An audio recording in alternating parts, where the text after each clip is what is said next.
Sir இப்போ கருத்து கணிப்புகள் எல்லாமே வந்துட்டு இருக்குது. மாநில அளவிலான ஊடகங்களும் நெறைய எடுக்குறாங்க. தேசிய அளவிலான ஊடகங்கள் நெறைய எடுக்குறாங்க. அவங்க பெரும்பாலான கருத்து கணிப்புகள்ல என்ன சொல்றாங்க அப்படின்னாக்க, டிஎம்கேக்கும், ஏடிஎம்கேக்கும் இடையில ஒரு சின்ன எட்ஜ் இருக்கும். அந்த எட்ஜ் வந்து டிவிகேனால அதிகமா பாதிக்கப்படுது. ஒரு வெற்றி தோல்வி வந்து டிவிகேனால நிர்ணயிக்கப்படுது அப்படின்றாங்க. இத பத்தி என்ன சார் நெனைக்கிறீங்க? டிவிகே இதுல வந்து ஒரு பெரிய பெர்சன்டேஜ் எவ்வளோ சொல்றாங்க? பெர்சன்டேஜ் வந்து 5% சொல்றாங்க. டிஎம்கேக்கும், டிஎம்கேக்கும் ஏடிஎம்கேக்கும் ஏடிஎம்கே. இடையிலான அந்த ஒரு வித்தியாசத்த 5% வைக்கிறாங்க சார். யாருக்கு அதிக பெர்சன்டேஜ்? அதுல ஏடிஎம்கேக்கு ஏடிஎம்கேக்கு தான் அதிக அதிகப்படியான percentage. பெர்சன்டேஜ் குடுக்குறாங்க. இது வந்து நீங்க பார்த்தீங்கன்னா, ஆரம்பத்துல இருந்து நான் இந்த விஷயத்த சொல்லிட்டே இருக்கிறேன். விஜய் ஒரு ஸ்பாய்லராக இருப்பார். ம். அவர் வெல்ல மாட்டார். அவரு அதிக அளவுல வாக்குகளை வாங்குவார். இன்னைக்கு அந்த இதுலயும் பார்த்தீங்கன்னா, நியூஸ் 18 எல்லாத்துலயும் பார்த்தீங்கன்னா, இந்த எட்ஜ் என்டிஏ கூடிட்டே தான் இருக்குது. கொஞ்ச நாளைக்கு முன்னாடி இவங்க கூட்டுன மாரி காமிச்சாங்க. ஆரம்பத்துல இவர்கள் குடுத்த கருத்து கணிப்புலாம் டாப்ல இருக்கு டிஎம்கே, ஏடிஎம்கே கீழ இருக்கு. அதுக்கு அடுத்து கீழ இவங்க இருக்காங்க அப்படின்னு.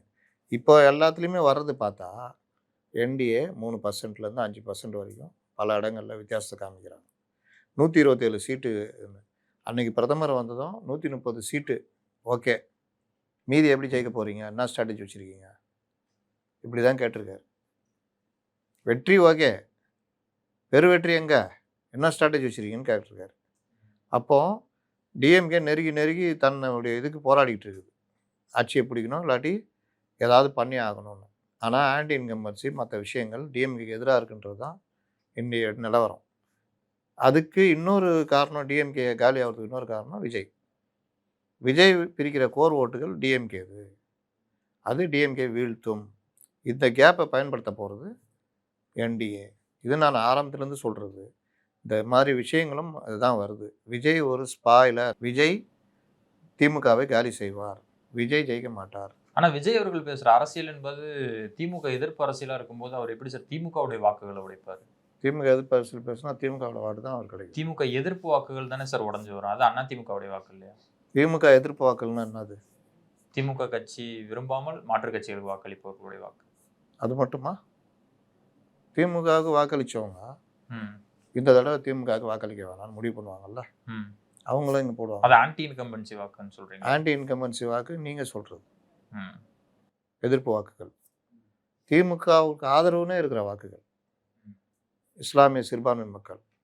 நீ என்ன ஆன்டி இன்கம்பன்சி இருந்தாலும் நான் திமுக தான் போடுவோம். ஏன்னா அவன் பிஜேபி கொடுக்குறான். இவன் சாத்தானின் பிள்ளைகள் டாப்ல சீமான். அதனால் யாருக்கும் போட முடியாது.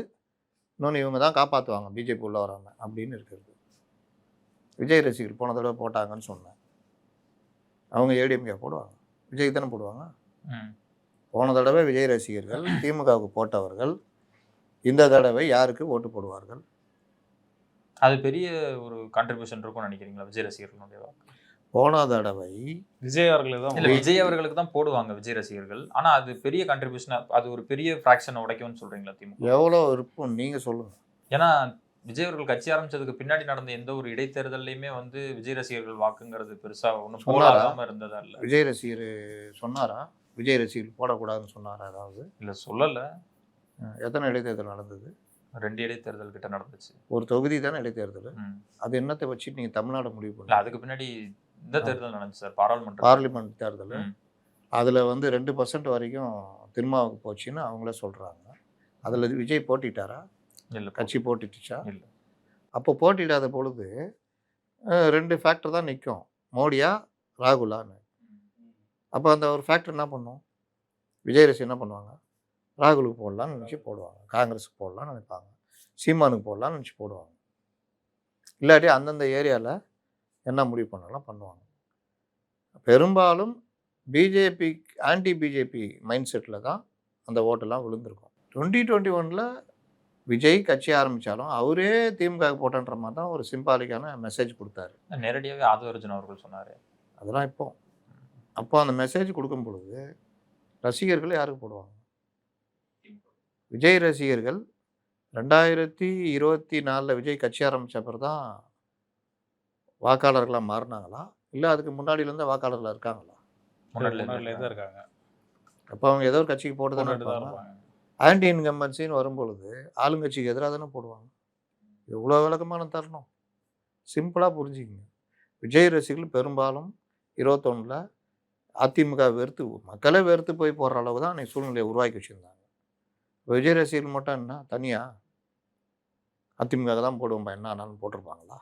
அப்போ அந்த ரசிகர்கள் ஒரு 5% வச்சா கூட எங்கேருந்து பிரிகிறாரு? அது திமுக எதிர்ப்பு வாக்கு தானே. போன தடவை போட்டேன் நீ வேலை செய்யலை இந்த தடவை என் தலைவனே கட்சி ஆரம்பிச்சிட்டான், இனிமேல் நான் உனக்கு இதுக்கு போடணும். இஸ்லாமிய கிறிஸ்தவர்கள் எங்கால வந்துட்டார்ப்பா ஜோசப் விஜய்னு கிறிஸ்தவர்களும் பிஜேபி காப்பாற்றுறவனு நீ தான் பண்ணுறதான் பார்க்குறோமே. அவரும் பிஜேபி தான் எதிர்க்கிறாரு. அவருக்கு போடுறன்னு அதில் ஒரு 5-6% வந்தால் விஜய்க்கு 21% எங்கேருந்து வரும்? ஆனால் இப்போ விஜய்க்கு வாக்களிக்க போய் அது ஓட்டு பிரிப்பாயிருச்சுனாக்கா திருப்பி பாஜக இங்கே மாநிலத்துக்கு ஆட்சிக்கு வந்துடாது சார். அதிமுக ஆட்சி அதிமுக ஆட்சி வந்தால் என்ன பிரச்சனை? இல்லை என்டிஏ ஆட்சி வந்துச்சுன்னா அது பாஜகவுக்கு ஒரு அதிகாரத்தை கொடுத்த மாதிரி இருக்காது. கொடுத்தால் என்ன கொடுக்கும்? இல்லை அதை தானே சிறுபான்மையினர் விரும்ப மாட்டாங்க. எப்படி வரும்? இல்லை இப்போ திமுகவுக்கு ஒரு சார்பா வாக்களிச்சாங்க அப்படின்னாக்க திமுக வலிமை பெற்று ஆட்சிக்கு வரும். அது இல்லாம சிதறி விஜய்க்கு வாக்களிச்சு அப்போ அந்த ஓட்டு சிதறல்னால அந்த என்டிஏ ஆட்சிக்கு வந்துருச்சு. ஏடிஎம்கே தானே அங்கே ஆட்சிக்கு வரும். ஏடிஎம்கே இஸ்லாமியர்கள் எதிராக எங்குது? இல்ல ஏடிஎம்கே எங்களை ஆனா கூட்டணியில பாஜக இருக்குல்ல, அதை கூட்டணியில பாஜக இருந்தா கட்சி எம்எல்ஏ இருக்க போறான். இல்ல அப்படி ஏடிஎம்கே இஸ்லாமியர்களுக்கு எதிராக இல்ல அப்படின்னா சிறுபான்மையினர் ஏடிஎம்கேக்கும் வாக்களிக்கலாம் இல்லையா? ஆனா அவங்க பிஜேபி கூட இருக்கனால தானே வாக்களிக்க மாட்டேங்கிறாங்க. அப்ப அந்த கூட்டணியில ஆட்சிக்கு வர்றதுனால பிரச்சனை இல்லையா? கூட்டணியில் ஆட்சிக்கு வந்து என்ன பண்ணாங்கன்னு கேட்குறேன்.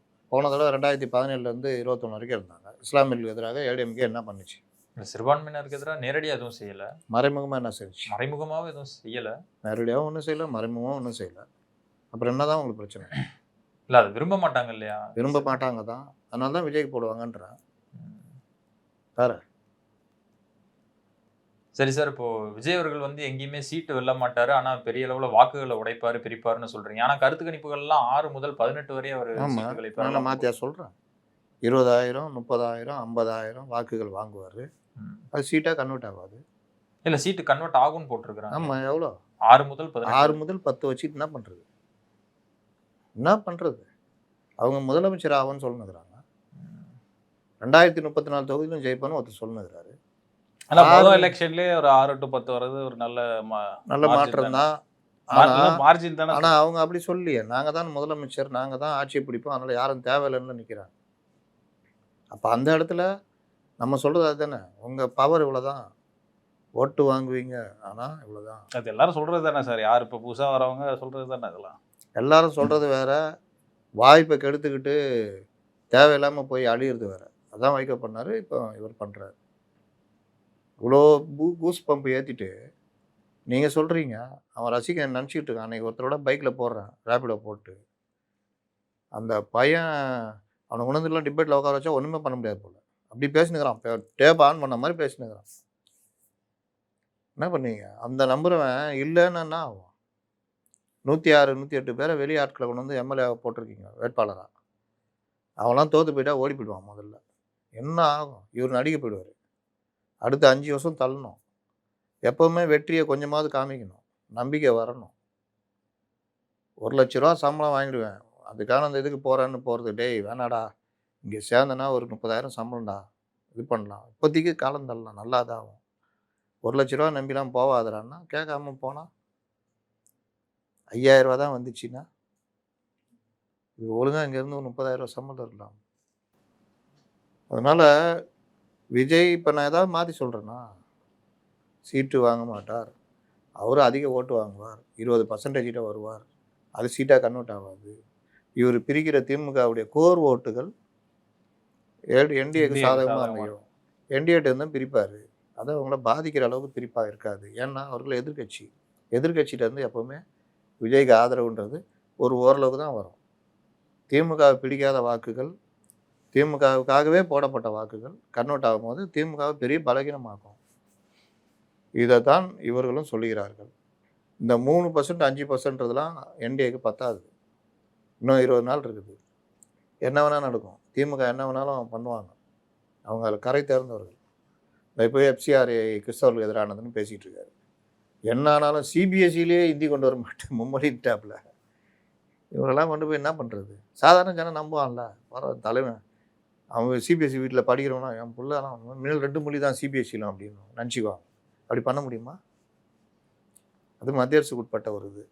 அதில் போய் 2 மொழி தான் கற்றுக் கொடுக்கணும்னு சொல்ல முடியுமா? ஒரு முதலமைச்சர் சொல்கிறாருங்க, இன்றைக்கி பேட்டி கொடுக்குறாரு. அதனால் இவர்கள் என்ன வேணாலும் பிரச்சாரம் பண்ணுவாங்க. அது உண்மையா பொய்யான்னு ஜனங்க ஆராயத்துக்குள்ள மேட்டர் முடிஞ்சிடும். அதனால இதெல்லாம் முறியடிக்கிற வேலைய இந்த சைடும் பண்ணுவாங்க. துரதிர்ஷ்டம் என்னன்னா, இந்த பாஜக இன்னும் தூங்கினே இருக்குது. இன்னும் எந்திக்கவே இல்ல. அது காங்கிரஸ் இன்னொரு காங்கிரஸ் தான் பாஜக. அதனால அந்த 3% 8% ஆகிறது, வெற்றி கனிய பறிக்கிறதுலாம் இனி வர்ற 20 நாள்ல இருக்கு. 15 நாள்ல. அதில யார் என்ன பண்றாங்கன்னு பார்ப்போம்.